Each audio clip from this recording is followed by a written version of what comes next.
warahmatullahi wabarakatuh.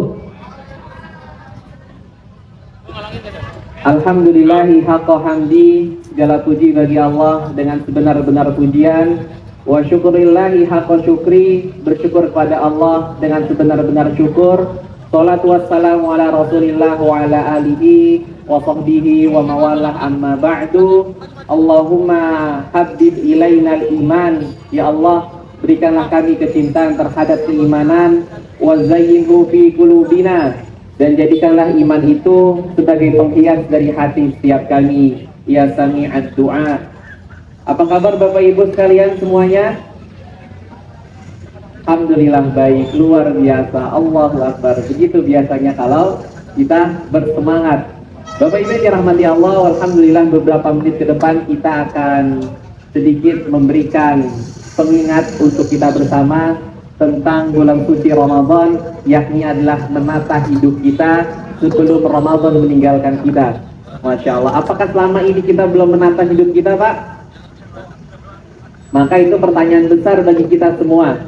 Apakah kita telah menata hidup kita selama ini ataukah belum? Maka itulah Allah Subhanahu wa ta'ala menghadirkan Ramadan kepada kita untuk memperbaiki dua hal pada diri setiap kita. Yang pertama adalah sahih tasawwuraka fi Ramadan, yakni memperbaiki cara pandang kita terhadap Ramadan. Kalau kita mengatakan Ramadan bulan apa, Pak? Abang, Ramadan bulan apa, Bang? Bulan Maret, bulan puasa. Insya Allah kita mendapatkan pahala puasa. Tapi kalau kita hanya sekedar mengatakan Ramadan bulan puasa, maka kita mungkin akan sulit untuk bisa membaca Al-Quran. Kita sulit untuk bisa berinfak, bersedekah. Kita mungkin sulit untuk bisa tersenyum, memaafkan. Maka Ramadan itu adalah bulan berjuta-juta kebaikan. Maka Allah Subhanahu wa ta'ala hadirkan kepada kita Ramadan untuk yang pertama adalah sahih tasawwuraka fi Ramadan, memperbaiki cara pandang kita terhadap Ramadan. Lalu kemudian yang kedua, Allah Subhanahu wa ta'ala menghadirkan Ramadan kepada kita untuk hendaknya kita memahami fahimil hadaf fi Ramadan. Apa tujuan Allah Subhanahu wa ta'ala menurunkan Ramadan kepada kita?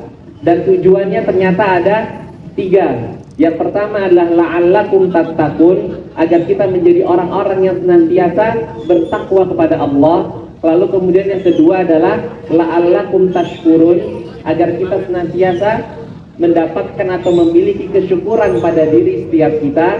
Dan yang ketiga adalah la'allahum yarsyudun, agar kita mendapatkan bimbingan, hidayah, inayah, dan taufik dari Allah Subhanahu wa ta'ala. Maka ini Ramadan adalah tamu yang begitu agung, tamu yang begitu istimewa. Bu, misalkan Bu, di rumah Ibu tiba-tiba ada seorang tamu yang datangnya bawa makanan pokok banyak, bawa sembako, ngasih duit, ngasih minuman, kemudian dia cuma 5 menit langsung pulang. Kira-kira perasaan Ibu gimana?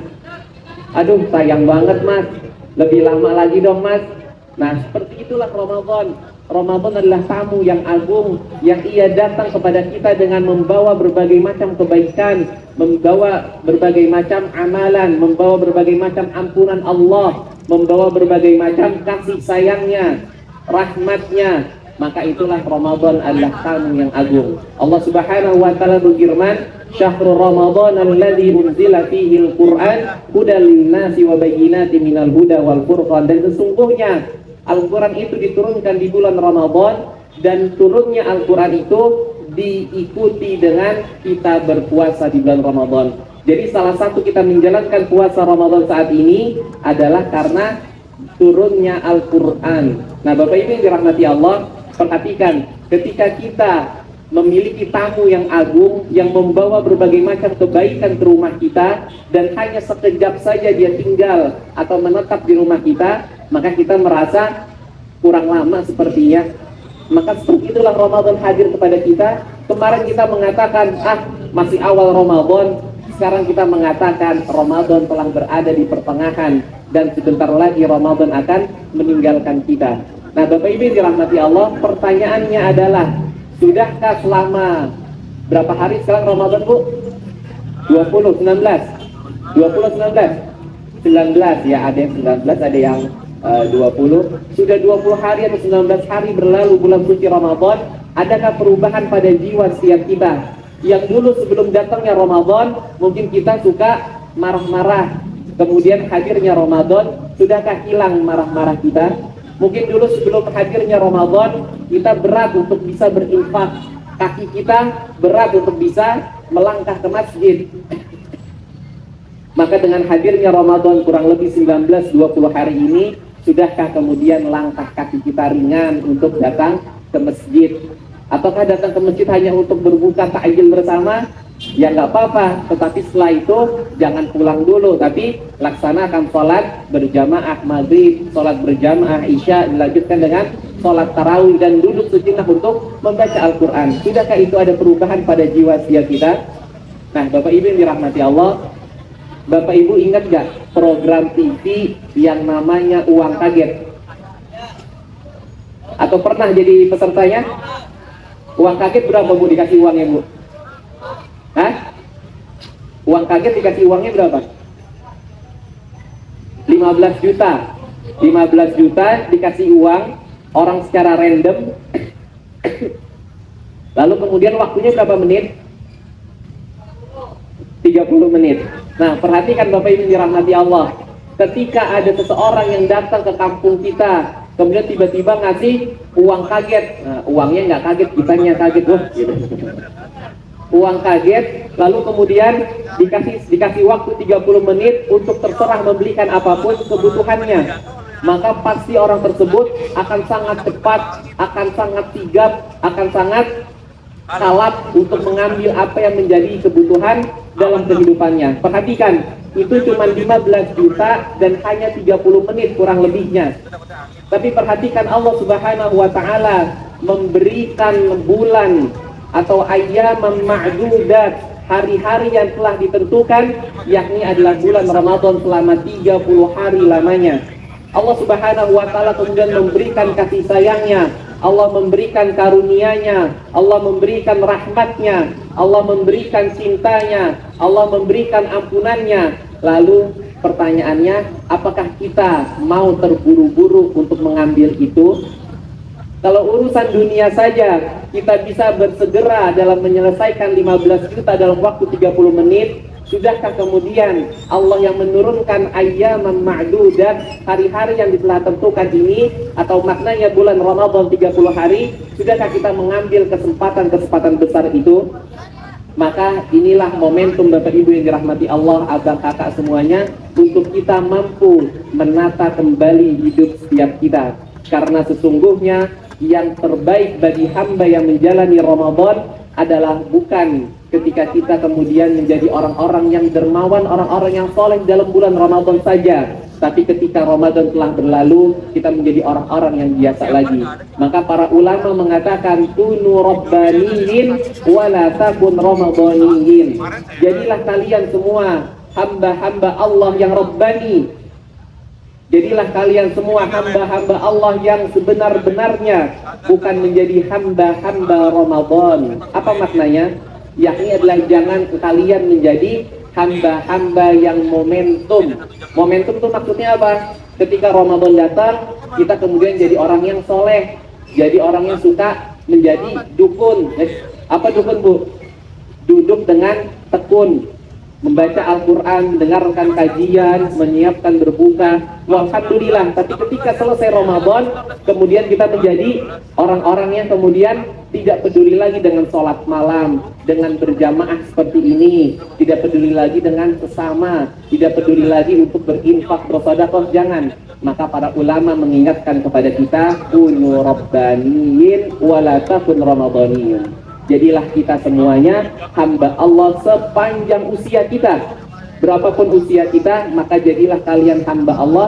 Jangan kalian menjadi hamba-hamba yang momentum. Hamba yang ketika datang Isra Mi'raj, kita mengkaji sirah Nabawi. Tapi ketika selesai Isra Mi'raj, kita nggak peduli lagi dengan kisah Nabi Muhammad. Ketika Maulid Nabi, kita menjadi orang yang gemar dalam membaca berzanzi tahlil, kemudian kita mendengarkan kajian-kajian. Tapi setelah lewatnya Maulid Nabi, maka kita juga tidak peduli lagi dengan sejarah kehidupan Nabi Muhammad SAW. Nah, Bapak Ibu yang dirahmati Allah, maka ini penting sekali lagi untuk bagaimana kita sebagai seorang Muslim mampu menata hati dan pikiran kita selama Ramadan. Karena sesungguhnya Ramadan adalah masna. Masna itu adalah pabrik. Nah, misalkan nih kayak sponsor kita Yamaha, maka pabriknya di mana, Mas? Yamaha? Hah? Pabriknya di mana? Cikarang. Nah, Yamaha punya pabrik di Cikarang misalkan, maka pasti isinya yang dibuat adalah mobil. Emang Yamaha ada mobil? Adalah motor. Maka pabrik itu pasti menciptakan motor dan mengeluarkan motor. Maka Ramadan itu sebagai sebuah pabrik. Dia membenarkan jiwa kita yang kotor. Ramadan membersihkan akhlak kita yang buruk. Ramadan mengajarkan kita untuk berkasih sayang. Maka Ramadan ini adalah sebuah pabrik yang Allah Subhanahu wa Ta'ala turunkan dengan kasih sayangnya. Allah turunkan dengan karunia-Nya. Allah turunkan dengan rahmatnya, dengan rahimnya, agar kita sebagai seorang hamba mampu menyelesaikan kehidupan kita dengan baik. Bapak Ibu yang dirahmati Allah, lalu kemudian yang berikutnya adalah pertanyaan besar pada diri setiap kita. Pada akhir bulan Ramadan ini ada 3 pertanyaan. Yang pertama, apakah hati kita telah berubah? Berubah menjadi orang yang suka memaafkan, menjadi orang yang mudah untuk mencintai, menjadi orang yang semakin lunak hatinya dalam berkasih sayang? Ataukah justru dengan hadirnya Ramadan menjadikan kita orang-orang yang semakin galak, menjadi orang-orang yang semakin suka emosi, suka marah-marah? Maka ini masih ada error. Masih ada error pada jiwa setiap kita. Lalu pertanyaan kedua yang perlu kita tanyakan pada diri setiap kita dengan hadirnya Ramadan ini, apakah kemudian hubungan kita dengan Allah semakin dekat? Karena sesungguhnya perhatikan, dalam waktu 30 hari lamanya Allah senantiasa memanggil kita untuk senantiasa melaksanakan sholat, untuk mendirikan sholat. Nah, Bapak Ibu yang dirahmati Allah, di dalam Al-Quran itu ada namanya kesuksesan dengan 2 kalimat. Di Al-Quran ada 2 kesuksesan dengan 2 kalimat. Yang pertama adalah najah dan yang kedua adalah falah. Najah itu kesuksesan yang sifatnya parsial atau sifatnya setengah. Ada orang mungkin yang sukses dalam keluarga tapi bisnisnya sedang turun naik. Ada orang yang sukses pada bisnisnya, pada karirnya, lalu kemudian sedang Allah uji keluarganya. Maka ini maknanya adalah kesuksesan yang sifatnya setengah. Ini namanya najah, yang kemudian Allah gunakan ketika Nabi Musa diselamatkan oleh Fir'aun dan Nabi Yusuf diselamatkan dari fitnah. Lalu kemudian dalam Al-Quran yang kedua, kalimat kesuksesan itu namanya adalah falah. Kesuksesan yang sifatnya menyeluruh, kesuksesan yang sifatnya sempurna. Maka itulah ketika kita mendengar kalimat azan adalah hayya 'alas shalah. Apa artinya? Mari mendirikan salat. Kemudian kalimat berikutnya hayya 'alal falah. Marilah menuju kemenangan yang hakiki. Nah, Bapak Ibu yang dirahmati Allah, seorang hamba siapapun kita saat ini yang menginginkan mendapatkan kesuksesan yang hakiki, mendapatkan kesuksesan yang sempurna, keluarga kita sehat, keluarga kita walhamdulillah, kemudian bisnis kita, karir kita, kemudian pekerjaan kita, semuanya mendapatkan keberkahan dan kesuksesan, maka jadilah kita orang yang falah.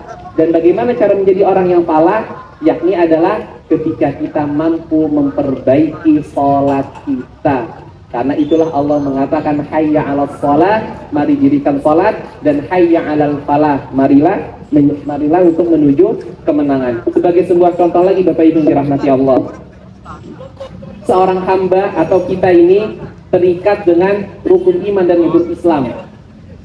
Rukun Islam ada berapa? Abang-abang, rukun Islam ada berapa?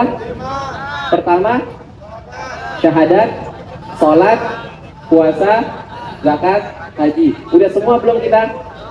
Belum. Nih, perhatikan, misalkan, lihat, botol ini adalah kehidupan kita, kehidupan seorang hamba, dan 5 jari kita ini adalah rukun Islam. Perhatikan, rukun Islam menggenggam kehidupan kita, menggenggam jiwa kita.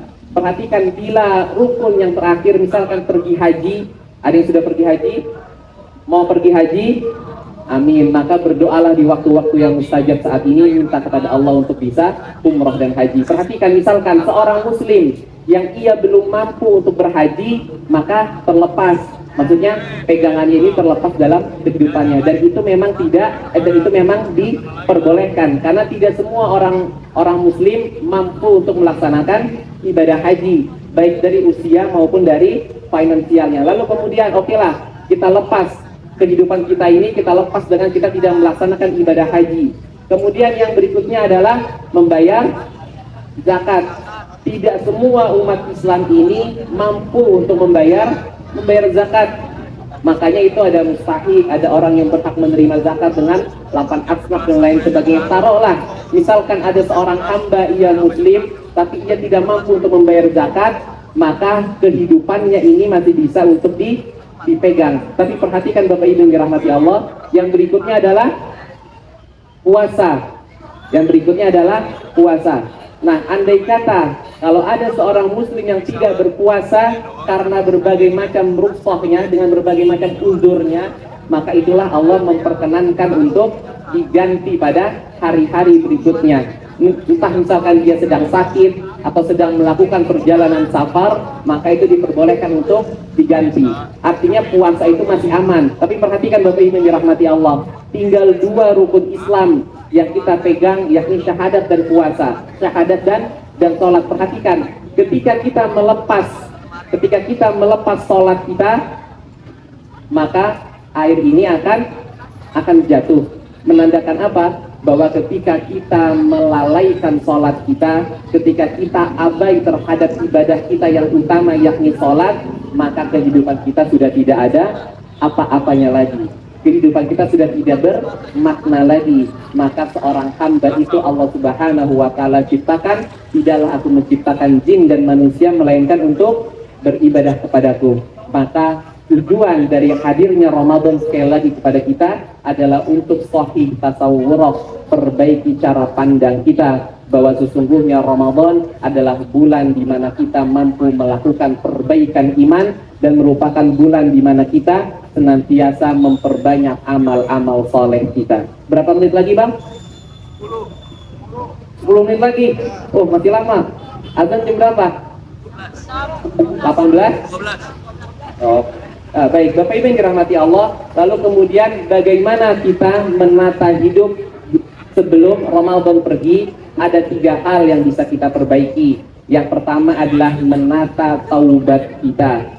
Maka suatu ketika Rasulullah tiba-tiba mengucapkan amin 3 kali. Amin, amin, amin. Lalu kemudian para sahabat mengatakan, ya Rasulullah, engkau tidak seperti biasanya mengucapkan demikian, maka apa yang terjadi? Maka kemudian Rasulullah SAW menyampaikan, sesungguhnya Jibril menyampaikan, sungguh merugi al-rodima'anfu, sungguh merugi seorang hamba yang datang kepadanya Ramadan, lalu kemudian ia tidak mendapati ampunan dari Allah Subhanahu wa Ta'ala. Maka kata Rasulullah, aku mengucapkan amin. Nah Bapak Ibu yang dirahmati Allah, kata Rasulullah, radima'anfu, merugilah kalian yang ketika datangnya bulan Ramadan ini, kemudian kita tidak diampuni oleh Allah dosa-dosa kita.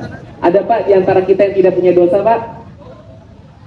Mungkin anak bayi, anak kecil mungkin iya tidak punya dosa. Tapi kita yang saat ini sudah berusia 20 tahun, 30 tahun, 40 tahun, 50 tahun dan seterusnya, begitu banyak salah, khilaf, dosa dan maksiat kita. Maka kita memasuki bulan Ramadan adalah untuk memperbaiki jiwa kita. Maka itulah suatu ketika Ibunda Aisyah bertanya kepada Rasulullah, ya Rasulullah, kalau andai kata nanti aku berjumpa dengan malam Lailatul Qadar, maka doa apa yang harus aku ucapkan? Maka Rasulullah mengatakan, maka bacalah doa, Allahumma innaka afuwun tuhibbul afwa fa'fu anni. Maka banyaklah meminta ampunan kepada Allah Subhanahu wa Ta'ala. Maka salah satu istimewanya bulan Ramadan adalah bulan dibukanya pintu taubat, bulan dibukanya pintu kasih sayang, bulan dibukanya pintu kita untuk memohon ampunan Allah. Maka berdoalah di waktu-waktu yang mustajab, di waktu-waktu seperti kita ingin berbuka, maka berdoalah dengan sungguh-sungguh, ya Allah ighfir lana, ya Allah wa tub alaina innaka antat tawwabur rahim. Ya Allah ampuni aku, ya Allah maafkan aku, ya Allah bukakan aku pintu taubatmu, ya Allah ya Rabbana. Maka berdoalah untuk meminta pertaubatan kepada Allah. Lalu kemudian yang kedua, bagaimana kemudian kita menata hati kita untuk meninggalkan Ramadan. Dan yang kedua adalah menata kebiasaan ibadah. Bapak Ibu yang dirahmati Allah, Ramadan 30 hari mengajarkan kita untuk senantiasa berjamaah. Benar nggak?